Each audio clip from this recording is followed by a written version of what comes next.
Hello guys, तर आज मी तुम्हाला इथे अर्थ रिदमचं क्लिन्झिंग पॅड दाखवत आहे. हे रियुजेबल मेकअप रिमूव्हर पॅड्स आहेत.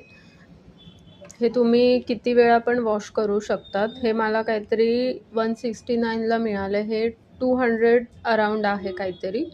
तर ते तुम्हाला ऑनलाईन मिळतील. पर्पल, नायकावर हे तुम्हाला ॲमेझॉनवर हे पॅड्स मिळू शकतात. फेशियल केल्यावर हे आपल्याला खूप युजफुल आहे किंवा मेकअप रिमूव्ह करण्यासाठी. तर तुम्ही हे नक्की बाय करा. तर तुम्ही बघू शकता इथे 2 मला मिळाले आहे हे, आणि याची क्वालिटी पण खूप छान आहे. खूपच सॉफ्ट आहे, तुम्ही बघू शकता. तर तुम्ही हे नक्की बाय करा. याची लिंक मी तुम्हाला डिस्क्रिप्शनमध्ये देते. थँक्यू.